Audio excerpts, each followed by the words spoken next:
Hello students, मैं निखिल गुप्ता स्वागत करता हूं आपका इस वीडियो में जिसमें हम लोग 10th क्लास की मैथमेटिक्स शुरू करने जा रहे हैं। ये हमारा पहला लेक्चर है और इस मैथमेटिक्स की जर्नी में मैं आपको ये प्रॉमिस करता हूं कि अगर आपकी कोई भी दिक्कत, परेशानी या शिकायतें रही होंगी मैथमेटिक्स से रिलेटेड अब तक, तो सारी दूर हो जाएंगी।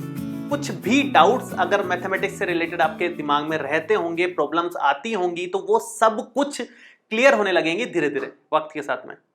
और हम लोग स्टार्टिंग से लेकर के एंड तक पूरा का पूरा सिलेबस कवर करेंगे। क्लास 10th वैसे भी बहुत ज्यादा इंपॉर्टेंट है। स्टूडेंट्स के पॉइंट ऑफ व्यू से मैं बात करूं तो सबसे ज्यादा सीरियस अगर स्टूडेंट्स रहते हैं पढ़ाई को लेकर के, वो तो 10th क्लास में रहते हैं, क्योंकि उससे बाद सब्जेक्ट आप डिसाइड करोगे 10th क्लास में पढ़ करके अकॉर्डिंगली 11th में कि कौन सा सब्जेक्ट आपको लेना है, और वो सब्जेक्ट डिसाइड करेगा कि आपका करियर किस तरफ जाएगा, क्या प्रोफेशन आप चुनोगे। तो डायरेक्टली इनडायरेक्टली 10th क्लास की मैथमेटिक्स, साइंस या कोई भी सब्जेक्ट अगर आप पढ़ते हो तो ये बहुत ज्यादा इंपॉर्टेंट है और स्टूडेंट सीरियस भी लेते हैं क्योंकि बोर्ड एग्जाम्स भी होते हैं। तो हमें भी उसी सीरियसनेस के साथ में पढ़ाई करनी है और आप निश्चिंत रहें। एक एक लाइन का लॉजिक, एक एक चैप्टर, एक एक टॉपिक आपको बहुत ही कमाल तरीके से क्लियर होगा। तो 10th क्लास की मैथमेटिक्स शुरू करने से पहले मैंने यहाँ पर 9th और 10th दोनों क्लास की जितने भी टॉपिक्स हैं वो सारे यहां पर लिखे हुए हैं। लिखने का पर्पस ये है कि 9th में जो भी हम पढ़ के आए हैं उनसे हम चेक करें कि क्या 10th के टॉपिक्स रिलेट कर रहे हैं तो कौन से टॉपिक किस चैप्टर से रिलेट कर रहे हैं या कौन सा चैप्टर किस चैप्टर से रिलेट कर रहा है, तो कितना वो वहां काम आएगा, ये बस हमें जानना है एक बार। और उसके बाद फिर हम पहला चैप्टर जो रियल नंबर्स है वो शुरू कर देंगे। तो देखो शुरू करते हैं। सबसे पहले तो 9th क्लास में मैथमेटिक्स में 15 चैप्टर्स थे, 10th क्लास में भी आपके 15 चैप्टर्स ही हैं, कोई चेंज नहीं है इसमें, ठीक है। अब ये जो 15 चैप्टर्स हैं, पहला चैप्टर था नंबर सिस्टम। नंबर सिस्टम में आपने real numbers, natural numbers, integers, whole numbers, बहुत सारे रेशनल नंबर्स बहुत सारे पढ़े हैं आपने। वो नंबर सिस्टम अब फाइनली रियल नंबर्स में बड़ा काम आने वाला है। पहले चैप्टर में बड़े काम आएगा रियल नंबर्स में। उसके बाद में आपने पढ़ा था पॉलिनोमियल्स। पॉलिनोमियल्स लिंक्ड है, अगेन पॉलिनोमियल्स से, नाम भी सेम है इसमें। तो अगर आपने यहाँ बहुत अच्छे से पढ़ा है तो यहाँ काफी हेल्प मिलेगी आपको उससे। उसके बाद में आपने पढ़ा है coordinate geometry, third chapter. Coordinate geometry same नाम से यहाँ भी चैप्टर है, 7th नंबर पे है लेकिन। तो अगर आपने यहाँ अच्छे से पढ़ा है तो अगेन यहाँ आपको बहुत हेल्प मिलेगी उसमें। ऐसे ही 4th चैप्टर है लीनियर इक्वेशन इन 2 वेरिएबल्स। यहां पर है pair of linear equation in 2 variables. Pair मतलब 2 इक्वेशंस एट ए टाइम आएंगी। आपने एक इक्वेशन एट ए टाइम पढ़ी हुई है, उसके बाद अब 2 इक्वेशंस एट ए टाइम आएंगी, तो ये यहां से लिंक हो गया आपका चैप्टर। आप नोटिस करोगे कि ज्यादातर चैप्टर्स आपके लिंक्ड हैं 9th में जो आपने पढ़ा है उससे। अब आगे बढ़ते हैं एक बार। इंट्रोडक्शन टू यूक्लिड ज्योमेट्री, ये इतना कुछ लिंक नहीं है, इसको अपन छोड़ सकते हैं। Lines and angles, triangles, quadrilaterals, area of parallelogram and triangles, ये जितने भी चैप्टर्स हैं ना, स्पेशली ये 2, और बाकी वैसे देखा जाए तो कंप्लीट, ये हल्के फुल्के काम आएंगे। बहुत ज्यादा नहीं कह सकते कि एकदम सब कुछ इनका काम आएगा, लेकिन हल्के फुल्के थोड़े बहुत कंसेप्ट यहां पर काम आने वाले हैं इनके। बहुत ज्यादा तो इसके कह सकते हो काम आएंगे और इसके काम आएंगे, बाकी इन दोनों के बहुत छोटे छोटे से कंसेप्ट हैं, माइनर से, वो अपने इस चैप्टर में बहुत काम आने वाले हैं, ठीक है। इसके बाद में सर्किल्स एक चैप्टर है, और यहां भी आप देखोगे कि सर्किल से रिलेटेड 2 चैप्टर्स हैं। एक तो 10th नंबर है, एक 12th नंबर है। हालांकि थोड़ा डिफरेंस है इसमें और इसमें, थोड़ी बहुत चीजें इसकी जरूर काम आएंगी अपने इस वाले चैप्टर में, बाकी ये थोड़ा सा इंडिपेंडेंट है चैप्टर, इससे अलग है। उसके अलावा कंस्ट्रक्शन आपका 9th क्लास में भी था। कमाल की बात यह है 11th नंबर पे ही था, यहां भी 11th नंबर पे ही है। हालांकि यहां कुछ और कंस्ट्रक्ट कर रहे थे हम लोग, यहां कुछ और बनाएंगे, तो कनेक्टेड नहीं है एकदम से, लेकिन टॉपिक्स वही हैं, ऑलमोस्ट उसी से हम आगे बढ़ेंगे, ठीक है। आगे देखें, हीरोन्स फॉर्मूला यहां कोई काम नहीं आ रहा। एक आधा क्वेश्चन कुछ पूरी बुक में से 2-3 क्वेश्चन इस तरह से बन सकते हैं इनमें से 12 चैप्टर में या ऊपर के किसी चैप्टर में, जिसमें हीरोन्स फॉर्मूला से एरिया ऑफ ट्राइंगल निकालना काम आ सकता है, तो वो उस समय अपन देख लेंगे। नहीं भी पढ़ा हो तो कोई फर्क नहीं पड़ने वाला। ये लास्ट के जो 3 चैप्टर्स हैं एकदम सेम नाम के साथ में रिपीट हो रहे हैं। उसी से आगे surface area and volume, surface areas and volumes same, statistics, probability, last के 3 एकदम सेम। आप नोटिस करोगे बहुत सारे चैप्टर्स ऐसे हैं जिनमें नाम भी सेम है। किस किस में? पॉलिनोमियल्स यहां भी है, कोऑर्डिनेट ज्योमेट्री यहां भी है। ये नाम पूरी तरीके से सेम नहीं है, लेकिन बहुत कुछ तो सेम ही है, पेयर ऑफ लगाया है केवल आगे। उसके अलावा सर्किल्स यहां है, सरफेस एरिया ये लास्ट के 3 यहां पर है। तो बहुत सारे चैप्टर्स एक दूसरे से कनेक्टेड हैं, ये नहीं कह सकते कि बहुत ही ज्यादा कनेक्टेड है, लेकिन अगर आपने 9th क्लास में इन चैप्टर्स को पढ़ा है, अच्छे से पढ़ा है, तो 10th में आपको बहुत मजा आने वाला है, बहुत हेल्प मिलने वाली है। इन केस अगर आप में से जो भी स्टूडेंट्स हैं जिन्होंने 9th में अच्छे से नहीं पढ़ा है, तो बहुत ज्यादा टेंशन नहीं लेनी। अपन जो भी टॉपिक शुरू करेंगे पहले यही शुरू करेंगे कि 9th में हमने क्या पढ़ा था इससे रिलेटेड, जो हमारे 10th में भी काम आएगा।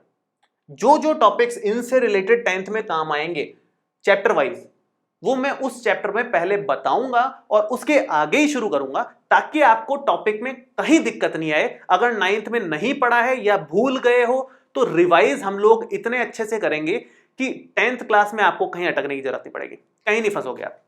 ठीक है, तो शुरू करेंगे। सबसे पहला चैप्टर, लाइन से चलेंगे अपन, इसमें कोई सीक्वेंस ब्रेक नहीं कर रहे हैं, लाइन से चल रहे हैं। कम से कम 5 चैप्टर्स तो लाइन से चलेंगे, उसके बाद देखेंगे अकॉर्डिंगली। रियल नंबर सबसे पहले शुरू करने वाले हैं अपन। तो सबसे पहला जो चैप्टर है आपका बहुत ही आसान चैप्टर है, ज्यादा बड़ा भी नहीं है। 4 एक्सरसाइजेस हैं अपने पास, 1.1, 1.2, 1.3, 1.4। तो ये हम लोग शुरू करने जा रहे हैं। अब रियल नंबर्स में क्या क्या ओवरऑल पढ़ने वाले हैं, किस एक्सरसाइज में क्या क्या आएगा, ये मैं एक बार थोड़ा सा आपको ओवरव्यू दे देता हूं। तो यहां पर क्विक ओवरव्यू लिखा हुआ है, ध्यान से देखें क्या क्या हम लोग पढ़ने वाले हैं। पूरा चैप्टर बस इसी में समराइज है, एक्चुअल में यही पढ़ने वाले हैं बस अपन। 2 खास चीजें हम लोग पढ़ेंगे, 2 खास टॉपिक्स हम लोग पढ़ेंगे। एक तो है यूक्लिड्स डिवीजन एल्गोरिथम और एक है फंडामेंटल थ्योरम ऑफ अरिथमेटिक। अब ये सुनने में थोड़ा सा हैवी सा लगते हैं, दोनों भारी से टर्म्स हैं। यूक्लिड डिवीजन एल्गोरिथम, एल्गोरिथम ही नहीं पढ़ा अभी तक, तो यूक्लिड डिवीजन एल्गोरिथम तो कहां से पढ़ेंगे।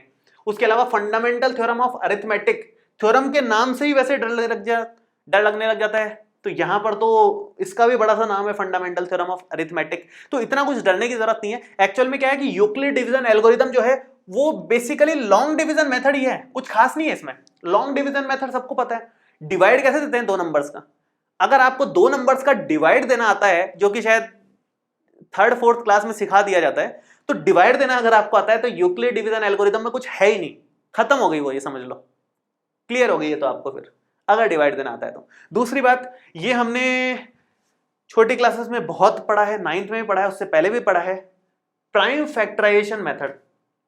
प्राइम फैक्टराइजेशन का मतलब यह है कि जैसे मान लो आपके पास 15 है, 15 के फैक्टर करने हैं आपको, तो सबसे पहले किसका करोगे 3, यहां आ गया 5, फिर 5 का करोगे 1, तो 15 को आपने क्या लिखा 3 into 5। ये prime factorization method fundamental theorem of arithmetic में यही पढ़ने वाले हैं एक्चुअली अपन, और कुछ है ही नहीं इसमें। प्राइम फैक्टराइजेशन करना है अपने को, और प्राइम फैक्टराइजेशन के बहुत ज्यादा एप्लीकेशंस हैं, बहुत ज्यादा एप्लीकेशंस हैं। तो वो एप्लीकेशंस हमें यहाँ पर बहुत सीखनी है, उसी से रिलेटेड क्वेश्चंस करने हैं। और यहाँ पर यूक्लिड डिवीजन मेथड से, जो लॉन्ग डिवीजन मेथड का यूज लेते हुए यूक्लिड डिवीजन एल्गोरिथम हम यूज लेंगे, वो कहां कहां काम आती है, एप्लीकेशंस एक बार देख लेते हैं। दोनों के अलग अलग एप्लीकेशंस यहाँ पर लिखे हुए हैं और यही पूरे चैप्टर में चलेंगे। सबसे पहले यूक्लिड डिवीजन एल्गोरिथम बहुत ज्यादा काम आता है एचसीएफ निकालने के लिए, 2 या 2 से ज्यादा नंबर्स का भी। अपनी बुक में जितने भी एग्जांपल्स दे रखे हैं उनमें केवल 2 नंबर्स का एचसीएफ निकालने को बोला हुआ है, लेकिन 2 से ज्यादा नंबर्स का भी एचसीएफ हम लोग इस मेथड से निकाल सकते हैं। और कमाल की बात मैं आपको बताऊं कि जितनी भी प्रोग्रामिंग होती है ना, जो भी आप एप्लीकेशंस इस तरह के देखते हैं, प्ले स्टोर पर आप देखते होंगे एप्लीकेशन, कोई भी अगर एचसीएफ निकालने की एप्लीकेशन है तो वो एप्लीकेशन एक्चुअली ये एल्गोरिथम यूज लेती है एचसीएफ निकालने के लिए। मतलब बेस्ट मेथड है दुनिया में एचसीएफ निकालने का यूक्लिड्स डिवीजन एल्गोरिथम। प्रोग्रामिंग में भी यही काम आती है, मान लो अगर एचसीएफ निकालना है तो अपने को। इतना कमाल की चीज है, बहुत ही कमाल की। इसके बाद में काम आएगा finding divisibility properties of integers. Divisibility properties of integers से रिलेटेड कुछ क्वेश्चंस हैं, जैसे 2 से डिवाइड कौन कौन नंबर हो सकते हैं, कौन कौन 2 से डिवाइड नहीं हो सकते हैं, या किस किस फॉर्मेट के दिखते हैं जो 2 से डिवाइड होंगे या इवन होंगे, ऑड होंगे। इस तरह की बहुत सारी प्रॉपर्टीज से रिलेटेड क्वेश्चंस हैं। और ये पूरा का पूरा सेगमेंट जो है इस तरफ का, ये 1.1 एक्सरसाइज में है। 1.1 पूरी इसी पे बेस्ड है। एक तो आपको एचसीएफ निकालना सिखाएंगे उसमें, और एक आपको ये डिविजिबिलिटी प्रॉपर्टीज ऑफ इंटीजर्स से रिलेटेड कुछ क्वेश्चंस होंगे, वो हम लोग करेंगे। तो ये 1.1 में कंप्लीट हो जाएगा। और नेक्स्ट आपके 1.2 में तो सिर्फ प्राइम फैक्टराइजेशन मेथड है, उसमें कुछ खास नहीं करना। जो आप 9th क्लास में सीख के आए हो ना, HCF और LCM निकालना प्राइम फैक्टराइजेशन की हेल्प लेकर के, दो या दो से ज्यादा नंबर्स का, वो हम लोग 1.2 एक्सरसाइज में सीखेंगे। तो बहुत कुछ खास नहीं है 1.2 में नया, लेकिन उसके आगे 1.3 और 1.4 में कुछ नया सीखने को मिलेगा। क्या? To prove irrationality of numbers, मतलब √2 जो नंबर है √2 वो इर्रेशनल नंबर है, क्लियर है अपने को ये बात। तो √3 इर्रेशनल नंबर है, ये भी क्लियर है अपने को।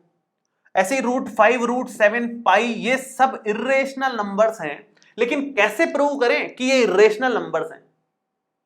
तो मैथमेटिक्स में जो स्टैंडर्ड प्रूव होता है वो हम लोग सीखेंगे इसमें, इसकी हेल्प लेकर के, और ये होगा 1.3 एक्सरसाइज में। 1.3 में 1.2 मैंने बता ही दिया, प्राइम फैक्टराइजेशन बेसिक यूज लेना है, उससे एलसीएम एचसीएम निकालेंगे, वो कुछ खास नया नहीं है इसलिए मैंने यहां पर लिखा ही नहीं है। ठीक है, नेक्स्ट 1.4 एक्सरसाइज में हम लोग क्या सीखेंगे? To check if the decimal expansion is terminating और नॉट। इसका क्या मतलब होता है? जैसे एक तो होता है आप 5 डिवाइडेड बाई 4 करो, वो होता है 1.25, पॉइंट के बाद 2 तक गया, उसके बाद खत्म हो गया, टर्मिनेट हो गया, आगे नहीं जा रही वैल्यूज। लेकिन अगर आप 10/3 करते हो तो ये कितना आएगा? 3.3333, ये नॉन टर्मिनेटिंग है, कभी खत्म ही नहीं होगा, आगे तक जाएगा। 9th क्लास में अपने पढ़ा है, यहां बार लगा देते हैं अपन, जो रिपीट कर रहा होता है। तो कौन रिपीट करेगा, मतलब कौन इनफाइनाइट तक जाएगा, कौन टर्मिनेट हो जाएगा, ये पता कैसे करना है? इसकी हेल्प से ही होगा, प्राइम फैक्टराइजेशन मेथड की हेल्प से ही होगा, इसी का यूज आएगा। और ये हम लोग 1.4 एक्सरसाइज में पढ़ने वाले हैं, 1.4 एक्सरसाइज में पढ़ेंगे अपन इसको। तो ये ओवरऑल हम लोग पढ़ने वाले हैं फर्स्ट चैप्टर में। अब हम लोग शुरू करेंगे कि 9th क्लास में हमने क्या पढ़ा था नंबर सिस्टम में, जो यहां पर अपने काम आ सकता है। आ क्या सकता है मतलब आएगा ही, अगर आप एक एक लाइन का लॉजिक सीखना चाह रहे हो ना तब तो आएगा। अगर आप ऊपर ऊपर से पढ़ने चाह रहे हो कि भाई क्वेश्चन सामने आ गया, हमने थोड़ा बहुत इधर से पढ़ लिया हल्का फुल्का, और थोड़ा बहुत लिख दिया, और नंबर आ गए, पास होने लायक आ गए, या ठीक है 50 60 70% आ गए, उतना करना है तो उसके लिए बहुत ज्यादा जरूरी नहीं है।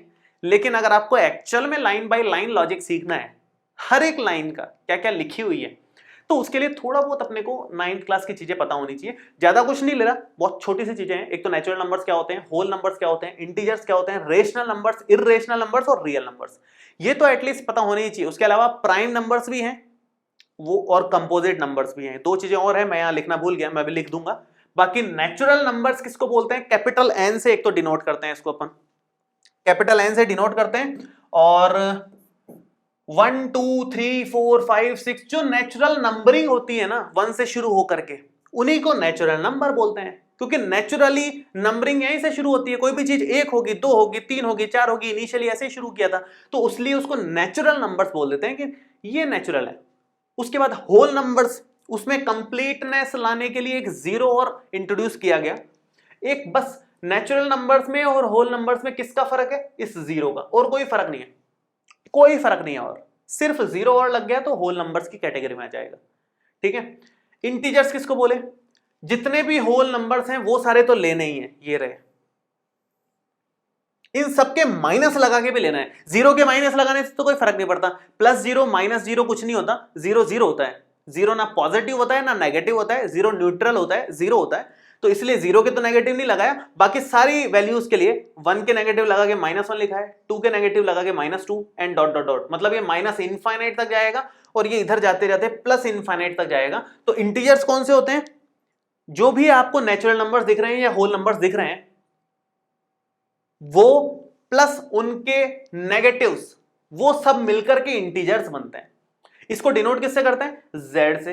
होल नंबर्स को W से। ये तो N फॉर, यहां N दिख गया था, ये W यहां से ले लिया, लेकिन इंटीजर्स में Z लिया जाता है, तो ये थोड़ा सा ध्यान रखना है। रेशनल नंबर्स, अब ये बड़ी कमाल की चीज है, मैंने लिखा ही नहीं यहां पे इसलिए कि क्या लिखे यहां पर, है ना। रेशनल नंबर्स आपने पढ़ा है कि ऐसे नंबर्स जिनको P/Q के फॉर्म में लिख सकते हैं उनको रेशनल नंबर्स बोलते हैं, provided Q is not equal to 0। Mathematics में नीचे कभी 0 नहीं होना चाहिए, क्योंकि अगर नीचे 0 हो गया, जैसे 5/0 हो गया, तो वो इनफाइनाइट बन जाएगा, या कह लो कि नॉट डिफाइंड हो जाएगा। नॉट डिफाइंड हो जाएगा और हम सब सिर्फ डिफाइंड वैल्यूज की ही बात कर रहे हैं, इसलिए Q नॉट इक्वल टू 0 लेते हैं। P पे कोई रेस्ट्रिक्शन नहीं है, P कुछ भी ले लो, बस 0 के अलावा कुछ भी ले सकते हो डिवाइड में। तो दो नंबर्स के डिवाइड के फॉर्मेट में अगर आ जाएगा तो उसको रेशनल नंबर्स बोलेंगे, लेकिन दो नंबर्स के डिवाइड के फॉर्मेट में तो ऐसे भी आ सकता है ना, √2 डिवाइडेड बाई 5, ये रेशनल नंबर होगा क्या? नहीं होगा। दो नंबर्स तो ऐसे भी हो सकते हैं √2 डिवाइडेड बाई 5, लेकिन ये रेशनल नंबर नहीं होंगे, क्योंकि ये जो P और Q भी लेने हैं ना, वो एक्चुअल में आपको इंटीजर्स ही लेने हैं और दूसरे नहीं ले सकते आप। और √2 कोई इंटीजर तो होता नहीं है, √2 इंटीजर नहीं है, इसलिए ये रेशनल नंबर की कैटेगरी में नहीं आएगा। तो ये एक छोटी सी बात ध्यान देने की है कि केवल ये बोल देना कि P/Q के फॉर्म में जो होते हैं वो रेशनल नंबर्स होते हैं, ये बात गलत हो जाएगी। क्यों? क्योंकि P/Q की फॉर्म में तो ये भी हो गया, आपको ये बताना पड़ेगा कि P और Q इंटीजर होने चाहिए। एक छोटी सी रेस्ट्रिक्शन और होती है, वो हम लोग 1.3 एक्सरसाइज में ही पढ़ेंगे, वहीं पर काम आएगी, तो मैं वहीं पर आपको बताऊंगा कि एक चीज और क्या ऐड कर सकते हैं अपन रेशनल नंबर्स में P और Q पर रेस्ट्रिक्शन में, वो उस टाइम अपन डिस्कस करेंगे। फिलहाल मैं यहां पर लिख देता हूं कि जो P और Q है ये दोनों क्या होने चाहिए? ये दोनों इंटीजर्स होने चाहिए,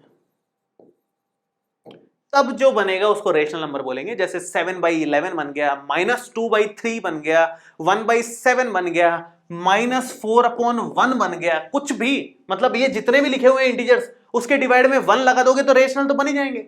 उसके अलावा और ढेरों बनेंगे, 2/9, 5/11, 13/17, 55/43, कुछ भी बना सकते हो, नेगेटिव पॉजिटिव कुछ भी बना सकते हो।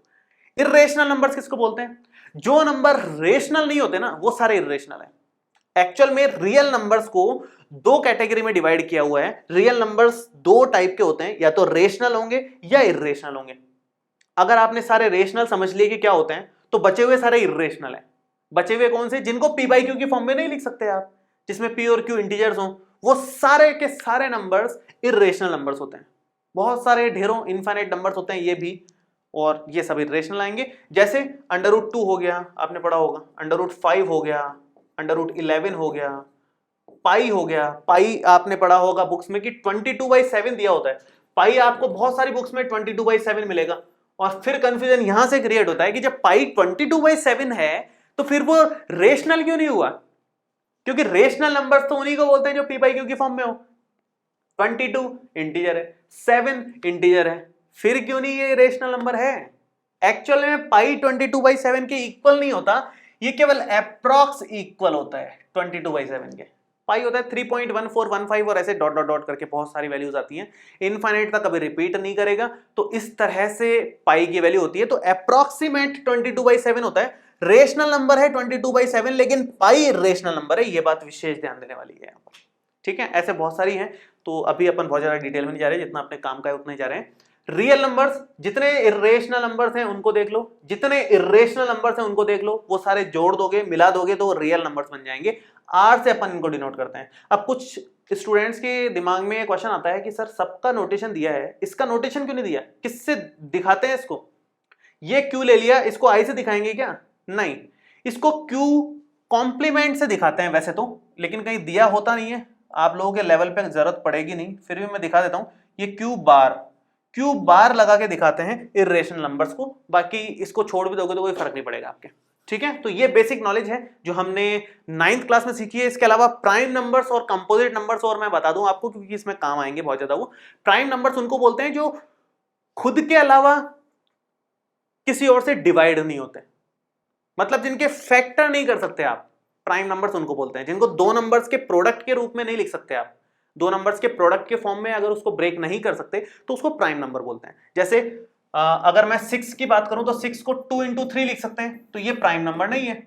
लेकिन अगर मैं बात करूं 5 को, तो 5 को ब्रेक नहीं कर सकते, ज्यादा से ज्यादा 5 into 1 लिख सकते हो। प्राइम नंबर किसको बोलते हैं? जिसके फैक्टर्स करें तो वो खुद और 1 के अलावा कोई और दिखना चाहिए, तब जाकर के उसको प्राइम नंबर नहीं बोलेंगे। अदरवाइज प्राइम नंबर है, अगर उसके ब्रेक ही नहीं हो रहा कुछ तो प्राइम नंबर है। ठीक है, कंपोजिट नंबर किसको बोलते हैं? जो नंबर्स ब्रेक हो जाते हैं उनको कंपोजिट बोलते हैं, जो नंबर्स ब्रेक नहीं होते हैं उनको प्राइम बोलते हैं। इतनी सी बात है, ज्यादा कंफ्यूज नहीं होना। कंपोजिट किसको? जो नंबर्स जिनके प्राइम फैक्टराइजेशन हो रहा है उसको कंपोजिट बोलते हैं। मतलब दो या दो से ज्यादा प्राइम नंबर्स में जो ब्रेक हो गए या दो या दो से ज्यादा फैक्टर्स में जो ब्रेक हो गया उसको कंपोजिट नंबर बोलते हैं। और जो ब्रेक नहीं हो रहा, जैसे ये ब्रेक नहीं हो रहा, तो ये प्राइम नंबर है। मैं लिख भी देता हूं कि ये हो गया अपना कंपोजिट नंबर और ये हो गया अपना प्राइम नंबर। बस ये बात है सीखने वाली इसमें, ठीक है। तो आई थिंक यहां तक आपको दिक्कत नहीं आनी चाहिए। 9th क्लास का अपन ने रिवाइज कर लिया है और इससे ज्यादा अपने काम भी नहीं आएगा। आगे बढ़ते हैं, चलो। नेक्स्ट हमारा है एल्गोरिदम वर्सेस लेमा। एक्चुअल में क्या है, जो पहला टॉपिक है ना, हमने अभी डिस्कस किया था थोड़ी देर पहले भी, कि हम लोग सबसे पहले क्या शुरू करने वाले हैं, यूक्लिड्स डिवीजन एल्गोरिदम। और एल्गोरिदम के साथ ही लेमा भी एक वर्ड आएगा आगे, यूक्लिड्स डिवीजन लेमा भी हमें पढ़ना है। तो इसलिए पहले हमें ये समझना पड़ेगा कि एल्गोरिदम और लेमा में डिफरेंस क्या होता है। एक्चुअल में डिफरेंस क्या है दोनों में, बहुत सिंपल सा डिफरेंस है। मैं यहां पर एक बार पढ़ देता हूं, फिर आपको एक्सप्लेन करता हूं शांति से। An algorithm is a series of well-defined steps. Series of well-defined steps which gives a procedure for solving a type of problem. एक बार ये भी पढ़ देते हैं। A lemma is a proven statement used for proving another statement. देखो algorithm क्या होती है, कोई भी एक प्रॉब्लम है आपके सामने या टास्क है, मान लो। अभी तो मैं टास्क से समझा देता हूं, बाकी किसी प्रॉब्लम के लिए ये लिखा हुआ है फिलहाल। तो कोई भी टास्क है, आपको चाय बनाना है। मोस्ट कॉमन एग्जांपल दे रहा हूं मैं, हो सकता है आपके टीचर्स भी यही एग्जांपल देते होंगे क्योंकि बहुत जल्दी रिलेट कर जाते हैं इससे सब लोग। चाय बनाने वाला एग्जांपल है, सबको चाय बनानी आती है। तो चाय बनाने के लिए क्या करते हैं हम लोग, स्टेप्स क्या होते हैं चाय बनाने के? स्टेप्स होते हैं कि सबसे पहले आप बर्तन गैस पे रखोगे, उस पर जितना भी पानी आपको डालना है वो डालोगे, गैस ऑन करोगे, उसमें चाय पत्ती डालोगे, चाय पत्ती के बाद दूध डालोगे, उसके बाद जो भी आपको चाय मसाला डालना है, अदरक इलायची जो भी डालनी है वो डालोगे, शक्कर डालोगे, उबालोगे और फिर छान लोगे। ये कई सारे स्टेप्स बता दिए मैंने आपको। तो जो भी स्टेप बाय स्टेप प्रोसीजर है ना, ये ओवरऑल जो मैंने आपको बताया कि चाय कैसे बनाते हैं, इसका क्या प्रोसीजर है, ये जो मैंने स्टेप्स बताए बहुत सारे, ये एल्गोरिदम है। Algorithm means step by step procedure, उसी को एल्गोरिदम बोलते हैं और कुछ नहीं। स्टेप बाय स्टेप प्रोसीजर, उसी को एल्गोरिदम बोलते हैं। ये लिखा हुआ है, an algorithm is a series of well defined steps. Well defined steps की सीरीज है पूरी की पूरी ये, which gives a procedure for solving a type of problem. अब एक बार लेमा देख लेते हैं। A lemma is a proven statement used for proving another statement. मतलब कोई एक ऑलरेडी प्रूव्ड स्टेटमेंट है हमारे सामने, मतलब किसी ने प्रूव कर दिया और एक स्टेटमेंट दे दिया या एक फॉर्मूला दे दिया, ये समझ लो आप मैथमेटिक्स की लैंग्वेज में, कि किसी मैथमेटिशियन ने एक फॉर्मूला दे दिया, इसका यूज करो बाकी की और चीजें निकालने में, तो उसको लेमा बोल दिया। तो लेमा क्या है, ऑलरेडी प्रूवन स्टेटमेंट है used for proving another statement. तो यहां पर हम लोग यूक्लिड डिवीजन लेमा सीखने वाले हैं, वही नेक्स्ट टॉपिक में लेने वाला हूं वैसे भी। तो यूक्लिड डिवीजन लेमा यहां पर हम लोग पढ़ेंगे और उसका यूज लेंगे यूक्लिड डिवीजन एल्गोरिदम के क्वेश्चंस को सॉल्व करने में, या कह लो कि यूक्लिड डिवीजन एल्गोरिदम में हम लोग यूक्लिड डिवीजन लेमा का यूज लेंगे यहां पर। तो लेमा क्या होता है, एल्गोरिदम क्या होता है, पहले एल्गोरिदम होता है कि स्टेप बाय स्टेप प्रोसीजर किसी भी प्रॉब्लम को सॉल्व करने का। स्टेप बाय स्टेप जो प्रोसीजर है वो ये एल्गोरिदम है। और लेमा क्या है, ये एक प्रूवन स्टेटमेंट है, ऑलरेडी प्रूव्ड कर दिया गया है, अब आपको इसको यूज लेना है बाकी और चीजें प्रूव करने में, उसकी हेल्प लेकर के, वो लेमा होता है। तो अब नेक्स्ट टॉपिक हम लोग वही लेंगे कि यूक्लिड डिवीजन लेमा क्या है। ये बहुत ही कमाल का टॉपिक है, मतलब एक्सट्रीमली इंपॉर्टेंट है इस चैप्टर के लिए। तो और एक एक लाइन इसकी, एक एक शब्द अपन पढ़ेंगे और मतलब जानेंगे इसका कि क्या कहना चाह रहा है, ये एग्जैक्टली कहना क्या चाह रहा है, ये मेन जानना है अपने को।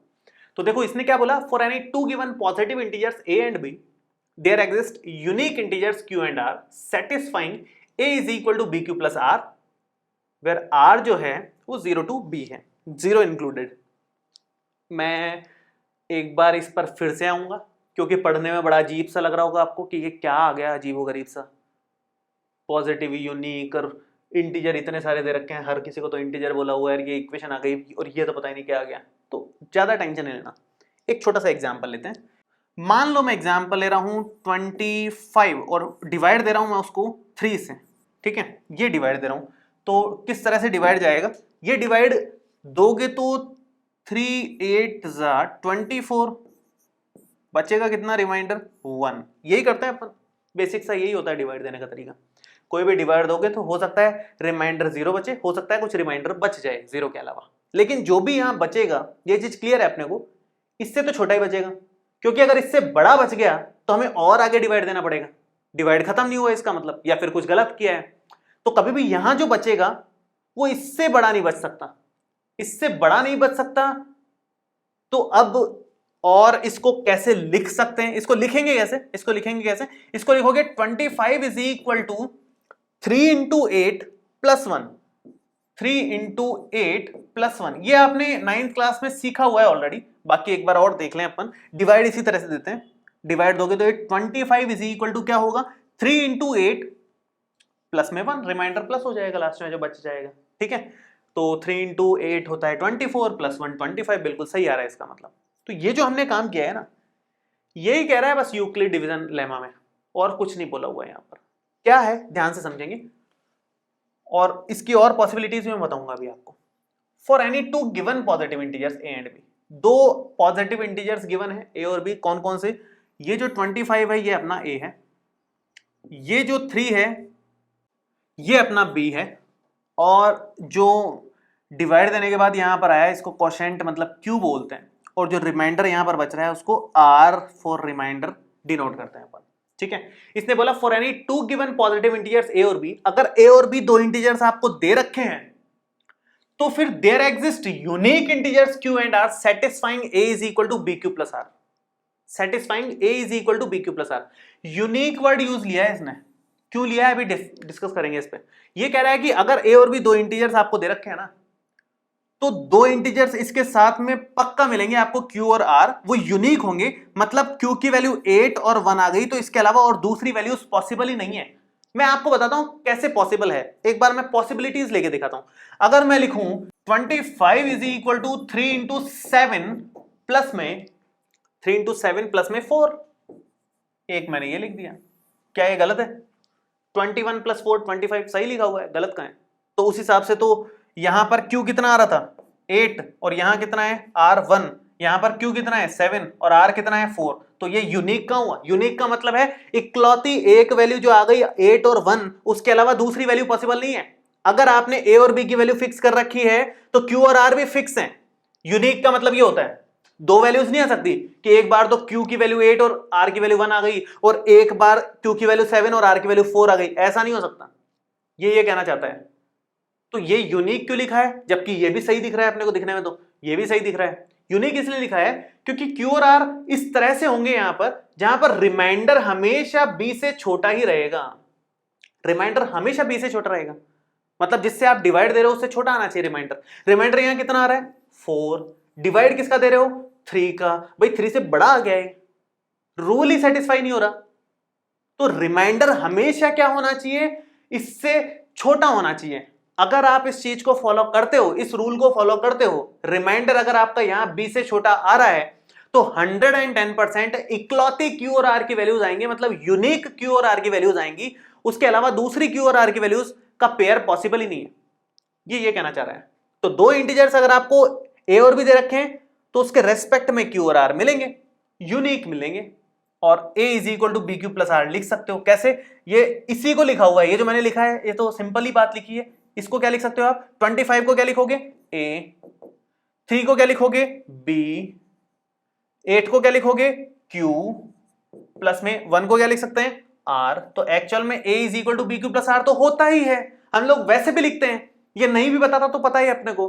बस मेन जो बात यहां पर समझने वाली थी कि R जो है ना वो हमेशा B से छोटा होना चाहिए। केवल इतना हिस्सा देखो, आप इसको छोड़ दो, केवल इतना हिस्सा देखो तो R जो है B से छोटा होना चाहिए, मतलब जो रिमाइंडर आएगा जिससे अपन डिवाइड दे रहे हैं उससे छोटा आना चाहिए रिमाइंडर। ये भी पता थी वैसे अपने को बात, एक छोटी सी बात और ये भी पता थी हालांकि, लेकिन इसने लिख दिया सिस्टमेटिकली कि R जो है इसको अगर सीधा करके लिखें, इसको अगर सही सीधा करके लिखें तो R ग्रेटर देन और इक्वल टू 0, इसको यूं घुमा के लिख दिया मैंने, R 0 या 0 से बड़ा होना चाहिए, मतलब जो रिमाइंडर है वो या तो 0 आएगा या 0 से बड़ा आएगा, 0 से छोटा नहीं आ सकता, 0 के बराबर भी आ सकता है, इसलिए इक्वल का साइन भी लगाया है यहां पर। ये यहां पर जो साइन लगाया है इक्वल का, इसका मतलब है R 0 भी हो सकता है, यहां पर नहीं लगाया क्योंकि R B के इक्वल भी नहीं हो सकता। अगर यहाँ 3 लिखा रहेगा तो 3 1 3 डिवाइड और जा रहा है तो खत्म कहां हुआ डिवाइड। फिर रिमाइंडर कभी भी 20 नहीं आ सकता, लेकिन 0 के इक्वल आ सकता है या उससे बड़ा आ सकता है। तो ये ओवरऑल लिखा हुआ है और ये समझना कोई मुश्किल बात नहीं है, क्योंकि हमने हमेशा यही काम किया है, इस वाले एग्जाम्पल में भी किया है। एक छोटा सा एग्जाम्पल और मैं दे देता हूं आप चाहो तो, जैसे 32 को 5 से अगर आप डिवाइड देना चाह रहे हो तो 5 6 जा कितना होता है 30 होता है, रिमाइंडर कितना बन रहा है 2 बन रहा है। तो यहां पर 32 को आप क्या लिख सकते हो, 32 को लिखोगे 5 इंटू 6 और प्लस में 2। तो ये हमने a is equal to B Q plus r ही लिखा है एक्चुअल में, और r हमारे पास रिमाइंडर जो आया है वो इससे छोटा ही आया है, कोई दिक्कत नहीं है। कभी कभी 0 के इक्वल भी आ सकता है। अगर यहां 30 ही लिखा रहता 32 की जगह तो रिमाइंडर 0 हो जाता, 0 भी ठीक है, 0 में भी कोई दिक्कत नहीं है, ठीक है। तो ये ओवरऑल है यूक्लिड डिवीजन लेमा, जिसमें 2-3 खास बातें ध्यान देने की थी। एक तो ये कि ये केवल पॉजिटिव इंटीजर्स के लिए ही एप्लीकेबल है, बाकी में दिमाग नहीं लगाना अपने को, पहले से ही क्लियर है कि ये बहुत इंपॉर्टेंट लाइन है पॉजिटिव इंटीजर। अभी मैंने इसलिए यहां पर मार्क किया है वापस से, क्योंकि क्वेश्चंस में इस पे एम्फेसाइज करूंगा मैं वापस से। तो ये पॉजिटिव इंटीजर्स पे ही एप्लीकेबल है, ए और बी पॉजिटिव इंटीजर्स हैं। दूसरी बात, क्यू और आर भी हैं इंटीजर्स ही आएंगे, हालांकि इसके रेस्पेक्ट में पॉजिटिव ही, बाकी यूनिक होंगे, ये एक इंपॉर्टेंट बात है। और एक ये इंपॉर्टेंट बात है, तो जो ज्यादा काम आएंगी इंपॉर्टेंट बात, वो एक तो ये और एक ये वाली इंपॉर्टेंट बात, ये क्वेश्चंस में बहुत काम आएंगी। क्वेश्चंस के रिलेटेड बोलूं तो ये दोनों बहुत ज्यादा काम आएंगी। चलो हम लोग आगे देखें अब, मतलब नेक्स्ट क्लास में हम लोग क्या पढ़ने वाले हैं। यूक्लिड डिवीजन लेमा तो हमने समझ लिया, अब लेमा की हेल्प से एल्गोरिथम और एचसीएफ से रिलेटेड क्वेश्चंस कैसे सॉल्व होंगे। तो नेक्स्ट क्लास में हम लोग देखेंगे questions related to Euclid division lemma and Euclid division algorithm, ये हम लोग नेक्स्ट क्लास में डिस्कस करेंगे। बाकी आप लोगों को वीडियो कैसा लगा एक बार कमेंट करके जरूर बताना। आप लोग कंटिन्यू लगातार बने रहें, हर एक वीडियो को शुरू से लास्ट तक देखो, आपका मैथमेटिक्स में इंटरेस्ट ऑटोमेटिकली डेवलप हो जाएगा, क्योंकि एक एक लाइन का लॉजिक मैं आपको बताने वाला हूं और एक एक एग्जाम्पल, एक एक क्वेश्चन मैं यहां पर करवाने वाला हूं। चलो तो मिलते हैं आपसे नेक्स्ट वीडियो में। Thank you so much, all the best, bye.